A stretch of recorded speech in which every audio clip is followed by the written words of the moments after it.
सरकार ये चाहती है कि जो अभी बांग्लादेश में हो रहा है कल को हमारे भारत में भी हो।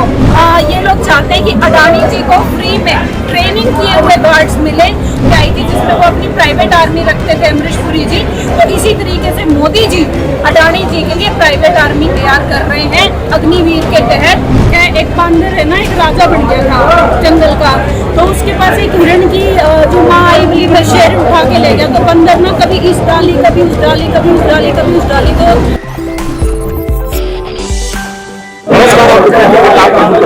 हरियाणा में चुनाव लगभग बढ़ चुके हैं, 2-3 महीने बाद चुनाव है और चुनाव से पहले, समर से पहले, चुनावी गर्माहट से पहले राजनीतिक उथल पुथल होना, क्योंकि आज कांग्रेस पार्टी में कई अलग अलग पार्टियों के नेता, छोटे बड़े सब नेता ज्वाइन किए। आज हमारे साथ जो यहाँ पे साथ में मौजूद हैं वो एनसीपी में पहले थे, सोनिया गांधी राष्ट्रीय प्रवक्ता है और छात्र राजनीति से आप जुड़ी हुई हैं। चलिए फिर शुरुआत वहीं से करते हैं कि आज कांग्रेस पार्टी का आप दामन थाम रहे हैं और एनसीपी को छोड़कर भाजपा पार्टी अच्छी पार्टी की तरफ भाजपा हमारे अच्छे नेता हैं, और क्या वजह है?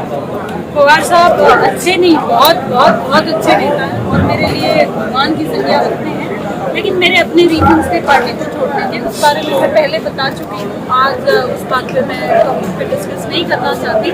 आज मैंने पार्टी ज्वाइन करी है, कांग्रेस पार्टी ज्वाइन करी है और ऐसा पवार साहब ने मेरी आस्था की है, हमेशा रहेगी। लेकिन मैंने आज कांग्रेस पार्टी उनकी विचारधारा के लिए आगे काम करने के लिए, क्योंकि अपने सबके कुछ रीजन्स होते हैं, कई बार हम बात करते हैं और कई बार उन रीजन्स के बारे में बात नहीं करते हैं। आज मैं उस बात के बारे में बात नहीं करना चाहूँगी। लेकिन हरियाणा की सियासत अगर देखें, दिल्ली, राजस्थान, आप किस उद्देश्य से यहाँ पे आई, क्या बदलाव, क्या रणनीति है आपके यहाँ पे? मैं पार्टी के लिए काम करने आई हूँ, पार्टी की विचारधारा से पहले से जुड़ी हुई हूँ और उसी विचारधारा को आगे बढ़ाने का काम मैं बस करना चाहती हूँ। बाकी पार्टी जैसा तय करेगी वैसा काम। छात्र राजनीति से आपका सियासी सफर शुरू होता है, छात्रों के इर्द आते हैं, युवाओं के इर्द आते हैं। राजस्थान हो या हरियाणा हो या जहाँ भी बीजेपी की सरकार है, अग्निवीर योजना को लेकर आरक्षण दे दिया गया, 10% आरक्षण पैरामिलिट्री मिलेगी। आप इसको कैसे देखते हैं? और इनफैक्ट इन फ्यूचर अगर हरियाणा में कांग्रेस की सरकार बनती है तो आप क्या सोचते हैं?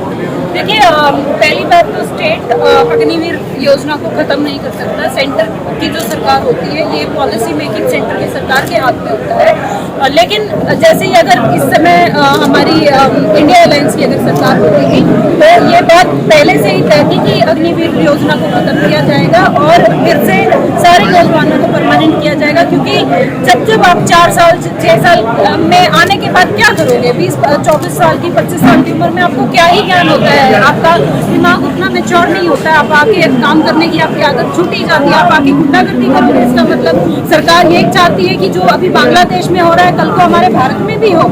यही इसी तरीके के एजेंडा ये सरकार चलाना चाहती है और आगे ये लोग चाहते हैं कि अडानी जी को फ्री में ट्रेनिंग किए हुए गार्ड्स मिले।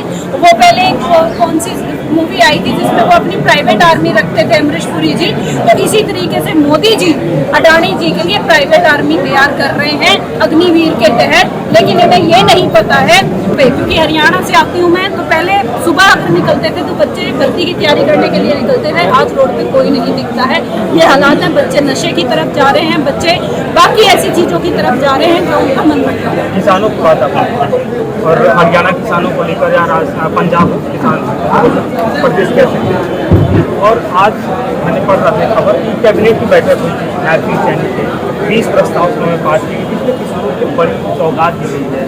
कर्ज माफ कर दिए गए, एक अभियान जो लगता था वो भी हटा दिया गया। एक ना बीजेपी का स्पेशली हरियाणा का ना वो काम हो रखा है, एक बांदर है ना, एक राजा बन गया था जंगल का, तो उसके पास एक हिरण की जो माँ आई मिली में शेर उठा के ले गया, तो बंदर ना कभी इस डाली कभी उस डाली कभी उस डाली कभी उस डाली, तो लेकिन वो बचा नहीं पाया। तो हिरण की माँ बोली मेरा बच्चा तो मारा गया, तो बोला ऐसा है बहन जी, कोशिश तो बहुत करी, ये तो बोला मैं अपनी जान थोड़े दे दूंगा। तो ये तो कोशिश आप करके दिखा रहे हैं वोटों को लगाने के लिए।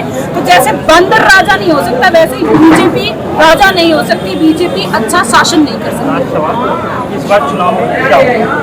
कांग्रेस आएगी। चलो वो उनकी बात है। वो तो पहले भी 75 पार आ रहे थे, अभी भी 400 पार आ रहे थे, हर बार कितना पार ही पार आते हैं। इस बार गंगा पार आएंगे, इनको हम गंगा जमुना हर चीज को पार करवा के वहाँ छोड़ के आएंगे और वहीं रखेंगे आगे। गुजरात से आए थे, गुजरात में भेजेंगे। ये हमारे साथ बातचीत करी थी सोनिया जी, जो एनसीपी छोड़कर और कांग्रेस का दामन थामी, क्योंकि हरियाणा में चुनाव होना है और चुनाव से पहले राजनीतिक उद्योग जरूरी होता है, क्योंकि नेता एक पार्टी से दूसरे पार्टी में शामिल होते हैं। फिर देखना ये है कि हरियाणा में सत्ता परिवर्तन हो जाए या फिर बीजेपी की ही सरकार बनी रहती है। खैर हमारे साथ बने रहिए, हरियाणा के तमाम खबरों से आपको रूबरू कराते हैं।